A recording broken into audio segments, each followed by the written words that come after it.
ಕುಟೀರಕ್ಕೆ ಸ್ವಾಗತ. ಇವತ್ತಿನ ರೆಸಿಪಿ ಗಣಕೆ ಸೊಪ್ಪಿನ ಸಾಂಬಾರು ಮಾಡುವ ವಿಧಾನ. ಈ ಸಾಂಬಾರು ಬಾಣಂತಿಯರಿಗೆ, ಮಕ್ಕಳಿಗೆ ಕೆಮ್ಮು ನೆಗಡಿ ಆಗದಂತೆ ತಡೆಯುತ್ತದೆ. ಇವತ್ತು ನಾನು ಒಂದು ಕಟ್ಟು ಗಣಕೆ ಸೊಪ್ಪನ್ನು ತೆಗೆದುಕೊಂಡಿದ್ದೇನೆ. ಇದರ ಎಲೆ ಮಾತ್ರ ಬಿಡಿಸಿಟ್ಟುಕೊಳ್ಳಬೇಕು. ಅದನ್ನು ಚೆನ್ನಾಗಿ ತೊಳೆದು ಮೀಡಿಯಮ್ ಆಗಿ ಹಚ್ಚಿಟ್ಟುಕೊಳ್ಳಬೇಕು. ರುಬ್ಬಲು ಬೇಕಾದ ಪದಾರ್ಥಗಳು: ಅರ್ಧ ಸ್ಪೂನ್ ಹುರಿಗಡಲೆ, ಸ್ವಲ್ಪ ಹುಣಸೆಹಣ್ಣು, ಸ್ವಲ್ಪ ಶುಂಠಿ, 10 ಎಸಳು ಬೆಳ್ಳುಳ್ಳಿ, 1 ಟೊಮೊಟೊ, 2 ಮೀಡಿಯಮ್ ಗಾತ್ರದ ಈರುಳ್ಳಿ, ಸ್ವಲ್ಪ ಕೊತ್ತಂಬರಿ ಸೊಪ್ಪು, ಅರ್ಧ ಕಪ್ ತೆಂಗಿನಕಾಯಿ ತುರಿ, 1 ಸ್ಪೂನ್ ಅಕ್ಕಿ, 3 ಸ್ಪೂನ್ ಮಟನ್ ಸಾಂಬಾರು ಪುಡಿ, ಸ್ವಲ್ಪ ಚಕ್ಕೆ, 2 ಲವಂಗ. ಇದು ಒಗ್ಗರಣೆಗೆ. 1 ಈರುಳ್ಳಿ, 1 ಟೊಮೊಟೊ, ಸ್ವಲ್ಪ ಗಣಕೆ ಸೊಪ್ಪು. ಕಡಾಯಿಗೆ 1 ಸ್ಪೂನ್ ಅಕ್ಕಿಯನ್ನು ಹಾಕಿ 2 ನಿಮಿಷ ಹುರಿದುಕೊಳ್ಳಬೇಕು. ಅಕ್ಕಿಯನ್ನು ಹುರಿದು ಹಾಕುವುದರಿಂದ ಸಾಂಬಾರು ಗಟ್ಟಿಯಾಗಿರುತ್ತದೆ, ರುಚಿಯಾಗೂ ಇರುತ್ತದೆ. ಅದೇ ಕಡಾಯಿಗೆ 1-2 ಸ್ಪೂನ್ ಎಣ್ಣೆಯನ್ನು ಹಾಕಿ ಎಣ್ಣೆ ಬಿಸಿಯಾದ ನಂತರ ತೊಳೆದಿಟ್ಟುಕೊಂಡ ಗಣಕೆ ಸೊಪ್ಪನ್ನು ಹಾಕಿಕೊಳ್ಳಬೇಕು.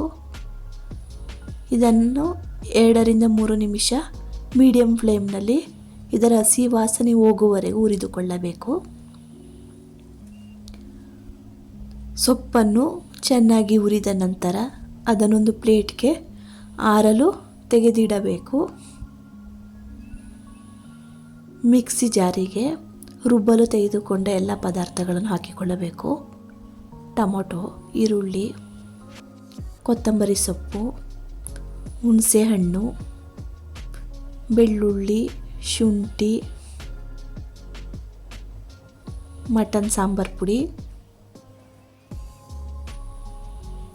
ತೆಂಗಿನಕಾಯಿ ತುರಿ, ಹುರಿದ ಅಕ್ಕಿ, ಹುರಿಗಡಲೆ, ಸ್ವಲ್ಪ ಚಕ್ಕೆ, 2 ಲವಂಗ ಎಲ್ಲವನ್ನು ಹಾಕಿ ನುಣ್ಣಗೆ ರುಬ್ಬಿಕೊಳ್ಳಬೇಕು.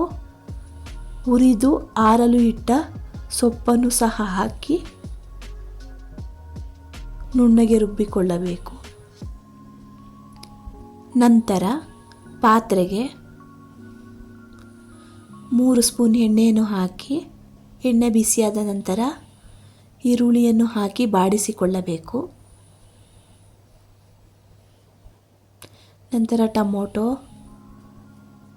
ಹಚ್ಚಿಟ್ಟುಕೊಂಡ ಗಣಕೆ ಸೊಪ್ಪು 1 ಹಿಡಿ ಅದನ್ನು ಸಹ ಹಾಕಿ ಎಣ್ಣೆಯಲ್ಲಿ ಚೆನ್ನಾಗಿ ಫ್ರೈ ಮಾಡಬೇಕು.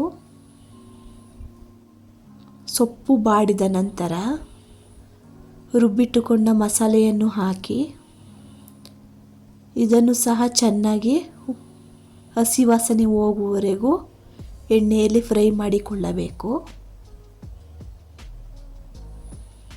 ಫ್ರೈ ಆದ ನಂತರ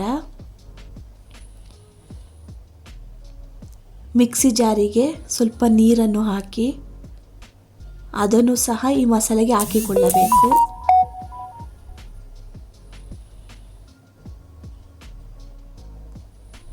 ಎರಡು ನಿಮಿಷ ಕುದಿಯಲು ಬಿಟ್ಟು ಸಾಂಬಾರು ನಮಗೆ ಯಾವ ಕನ್ಸಿಸ್ಟೆನ್ಸಿ ಬೇಕೋ ಅದರ ಹದಕ್ಕೆ ನೀರನ್ನು ಹಾಕಿಕೊಳ್ಳಬೇಕು. ಒಂದು ಪ್ಲೇಟನ್ನು ಮುಚ್ಚಿ 2 ನಿಮಿಷ ಕುದಿಯಲು ಬಿಡಬೇಕು. ನಂತರ ರುಚಿಗೆ ತಕ್ಕಷ್ಟು ಉಪ್ಪನ್ನು ಹಾಕಿ 2 ಕುದಿಸಿದರೆ ರುಚಿಯಾದ ಗಣಕೆ ಸೊಪ್ಪಿನ ಬಜ್ಜಿ ಅಥವಾ ಸಾಂಬಾರು ರೆಡಿಯಾಗುವುದು. ಈ ರೆಸಿಪಿ ನಿಮಗೆ ಇಷ್ಟವಾದಲ್ಲಿ ಲೈಕ್ ಮಾಡಿ, ಶೇರ್ ಮಾಡಿ, ಬೇರೆ ರೆಸಿಪಿಗಾಗಿ ಕಮೆಂಟ್ಸ್ ಮಾಡಿ. ಎಲ್ಲರಿಗೂ ಧನ್ಯವಾದಗಳು.